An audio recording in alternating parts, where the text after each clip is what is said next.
तो hey guys, आज की इस वीडियो में हम बात करने वाले हैं एसबीआई के जीरो बैलेंस अकाउंट और साथ में पीएनबी की तरफ से आने वाला पीएनबी का उन्नति सेविंग अकाउंट। दोनों ही अकाउंट्स को फुल आपस में कंपेयर करूंगा कि कौन सा अकाउंट आपके लिए बेटर होगा। बिकॉज अगर आप एक सेविंग अकाउंट ओपन करने की सोच रहे हैं तो इस वीडियो को एंड तक कंप्लीट वॉच कर लेना। बिकॉज ये दोनों ही गवर्नमेंट सेक्टर के बैंक देखने को मिल जाते हैं और दोनों में ही किसी में भी अगर आप अकाउंट ओपन करने की सोच रहे हैं तो इनके फीचर्स जानना आपके लिए बहुत ही जरूरी है और आप डिसाइड कर पाएंगे इस वीडियो को देखने के बाद कि कौन सा बैंक अकाउंट आपके लिए बेस्ट होने वाला है। सो वीडियो आपके लिए बहुत ज्यादा हेल्पफुल होगी। इस वीडियो को लाइक कर चैनल को जरूर सब्सक्राइब कर देना। So without wasting any more time let's get started. Guys, सबसे पहले तो हम बात करते हैं कि इन अकाउंट्स के आपको क्या नेम देखने को मिल जाते हैं जिससे आप ऑनलाइन अगर आप ओपन कर दें तो आप किस नेम से अकाउंट को ओपन करेंगे। सबसे पहले तो एसबीआई का जो अकाउंट देखने को मिल जाता है, अगर आप ऑफलाइन ओपन कराते हैं तो नॉर्मल सा रेगुलर सेविंग अकाउंट आपका ओपन किया जाएगा, बट वो भी जीरो बैलेंस अकाउंट देखने को मिलता है। कोई भी दिक्कत नहीं है अगर आप ब्रांच से ओपन कराते हैं। एंड इसके साथ साथ अगर आप ओपन करते हैं ऑनलाइन तो इंस्टा प्लस सेविंग अकाउंट देखने को मिल जाता है, जो कि योनो एसबीआई एप्लीकेशन के थ्रू आप अपना अकाउंट ओपन कर सकते हैं। एंड इसके साथ साथ पीएनबी की बात करें तो पीएनबी का आपको बेसिक सेविंग अकाउंट देखने को मिल जाता है, जो कि जीरो बैलेंस अकाउंट आपको प्रोवाइड कराता है। बट उस अकाउंट पर काफी ज्यादा आपको लिमिटेशंस देखने को मिल जाती हैं, तो उससे बेटर आपको ऑप्शन देखने को मिल जाता है उन्नति सेविंग अकाउंट। ना के बराबर आपको मेंटेनेंस बैलेंस रखकर चलना पड़ेगा। क्या मेंटेनेंस बैलेंस है वो भी मैं इस वीडियो में आपको बता दूंगा। एंड इसके साथ साथ फीचर्स आपको इस अकाउंट के काफी ज्यादा बेस्ट देखने को मिल जाते हैं और इस अकाउंट को भी आप ऑनलाइन ओपन कर सकते हैं, वेबसाइट पर जाकर कोई भी दिक्कत देखने को मिलती नहीं है। एंड इसके साथ साथ गाइस हम बात करते हैं दोनों ही अकाउंट्स में अगर आप किसी भी अकाउंट को अपना ओपन करना चाहते हैं तो क्या एलिजिबिलिटी क्राइटेरिया आपको देखने को मिल जाता है। जो आपकी एज है वो 18 प्लस होनी चाहिए, आपके पास आधार कार्ड पैन कार्ड होना चाहिए और साथ में आप इंडियन होने चाहिए, जिससे आप अपने अकाउंट को ओपन कर पाएंगे, कोई भी दिक्कत नहीं है। तो एलिजिबिलिटी क्राइटेरिया आपको कुछ ज्यादा कुछ देखने को मिलता नहीं है एंड काफी इजिली आप अपने अकाउंट को ओपन कर पाएंगे। एंड इसके साथ साथ गाइस ये भी जानना बहुत ही जरूरी है, दोनों बैंक में आप किसी में भी अपना अकाउंट ओपन करने जा रहे हैं तो क्या rate of interest in bank accounts पर आपको देखने को मिलेगा। तो अच्छी बात है, दोनों ही बैंक अकाउंट्स पर आपको 2.70% का रेट ऑफ इंटरेस्ट देखने को मिलेगा, जो कि बिल्कुल सेम टू सेम ही आपको देखने को मिलेगा। तो रेट ऑफ इंटरेस्ट के मामले में दोनों ही अकाउंट्स आपको सिमिलर देखने को मिल जाते हैं। एंड मंथली एवरेज बैलेंस की बात कर लेते हैं। अगर आप एसबीआई का जीरो बैलेंस अकाउंट ओपन करते हैं तो उस पर किसी भी टाइप का आपको मंथली एवरेज बैलेंस मेंटेन कर नहीं रखना पड़ेगा।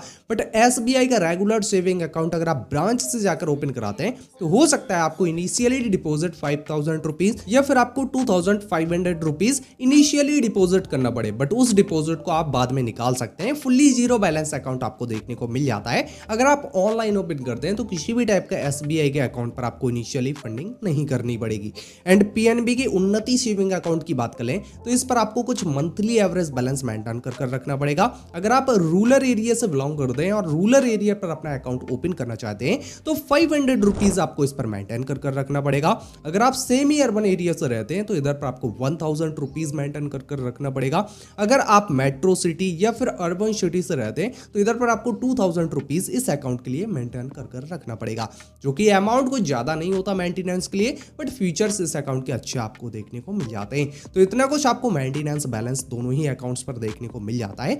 एंड गाइस हम बात करते हैं दोनों ही अकाउंट्स पर आपको पासबुक, चेकबुक, डेबिट कार्ड की सुविधा देखने को मिलेगी या फिर देखने को नहीं मिलेगी। तो जो आपको वेलकम किट देखने को मिल जाती है एसबीआई की, उस पर आपको हो सकता है खाली डेबिट कार्ड ही देखने को मिले और जो चेकबुक है और साथ में पासबुक है वो ब्रांच से जाकर अप्लाई करानी पड़ेगी और जो कि फ्री ऑफ कॉस्ट ये चीजें आपको देखने को मिल जाएंगी। बट काफी मेरे ऐसे व्यूअर्स हैं जिनकी ऑनलाइन ओपन करने में एसबीआई की जीरो बैलेंस ऑनलाइन ओपन किया है तो उनको पासबुक भी मिला है, डेबिट कार्ड भी मिला है और चेकबुक भी मिला है। किसी भाइयों को चेकबुक पासबुक नहीं मिली, बट किसी भाइयों को तीनों ही चीज वेलकम किट पर देखने को मिली है। तो अगर नहीं मिलती तो ब्रांच पर विजिट कर आप बनवा सकते हैं, कोई भी दिक्कत देखने को मिलती नहीं है। यहीं गाइस हम पीएनबी की बात करें तो पीएनबी के अकाउंट में भी आपको वेलकम किट पर तीनों ही चीज देखने को मिलेगी, बट वही कंडीशन आती है कि पासबुक अगर आपको देखने को नहीं मिलती, बिकॉज काफी भाइयों को पासबुक मिलती नहीं है देखने को, तो ब्रांच पर जाकर आप विजिट कर फ्री में अपनी पासबुक बनवा सकते हैं। बाकी चेकबुक और डेबिट कार्ड आपको वेलकम किट पर ही देखने को मिलेगी।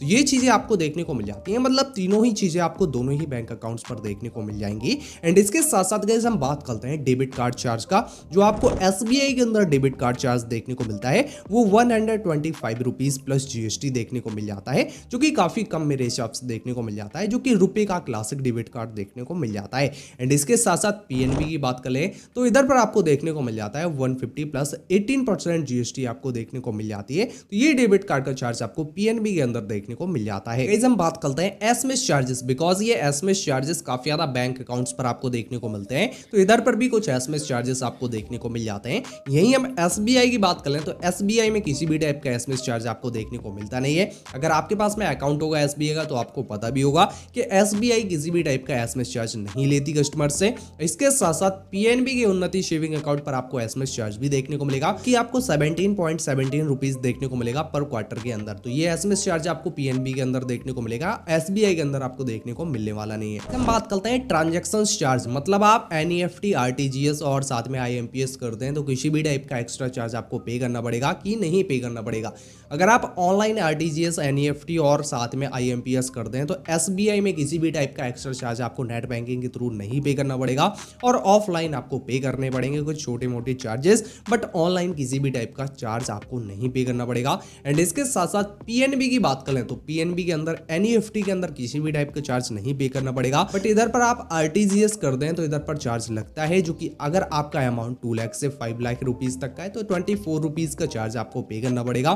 बट अगर आपका अमाउंट 5 लाख से ऊपर का है तो इधर पर आपको 49 रुपीज का चार्ज पे करना पड़ेगा पर ट्रांजेक्शन के अंदर। तो ये चार्ज आपको आरटीजीएस के अंदर, पीएनबी के अंदर देखने को मिलेगा। आईएमपीएस की बात करें, आईएमपीएस के अंदर आपको 1000 तक किसी भी टाइप का चार्ज नहीं पे करना पड़ेगा, बट अगर आपका अमाउंट 1 लाख तक है तो इधर पर आपको 5 रुपीज का चार्ज पे करना पड़ेगा। अबव 1 लाख में आपको 10 रुपीज़ का चार्ज आईएमपीएस के अंदर पे करना पड़ेगा। तो ये चार्जेस आपको एनईएफटी, आरटीजीएस और साथ में आईएमपीएस के देखने को मिल जाते हैं दोनों ही बैंक अकाउंट्स के। एंड इसके साथ साथ गाइस हम बात करते हैं कि यूपीआई ट्रांजैक्शन चार्जेस भी आपको पे करने पड़ेंगे इन अकाउंट्स पर या फिर नहीं पे करने पड़ेंगे। जैसे कि आपको पता ही है maximum bank accounts UPI transaction charge नहीं लेती, तो इन पर भी आपको किसी भी टाइप की यूपीआई ट्रांजैक्शन चार्ज देने नहीं पड़ेंगे। लाइक आप गूगल पे, फोन पे, पेटीएम किसी भी टाइप का यूपीआई एप्लीकेशन यूज कर मनी को ट्रांसफर करते हैं तो किसी भी टाइप आपको चार्जेस नहीं पे करने पड़ेंगे। एंड इसके साथ साथ गाइस ब्रांचेस की बात करें तो ब्रांचेस जो आपको ज्यादा एरियाज पर देखने को मिलेंगी, वो क्लियर सी बात है कि एसबीआई की काफी ज्यादा ब्रांचेस आपको काफी ज्यादा एरियाज पर देखने को मिल जाती हैं। तो एसबीआई की ब्रांचेस ज्यादा आपको देखने को मिलेंगे एज अ कंपेयर पीएनबी के।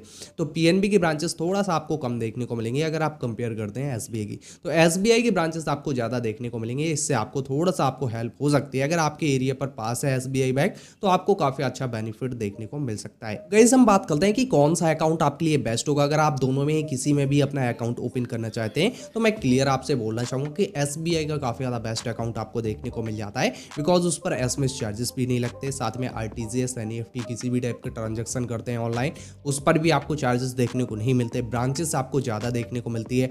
मंथली एवरेज बैलेंस किसी भी टाइप का रिक्वायर्ड नहीं है, इधर पर आपको जीरो बैलेंस अकाउंट देखने को मिल जाता है और साथ में सब कुछ फीचर्स आपको देखने को मिल जाते हैं। और सबसे बड़ी बात है कि काफी ज्यादा एरियाज पर आपको ब्रांचेस देखने को मिल जाती हैं। तो ये एसबीआई का जीरो बैलेंस अकाउंट सबसे ज्यादा बेस्ट होगा अगर आप पीएनबी से कंपेयर करते हैं।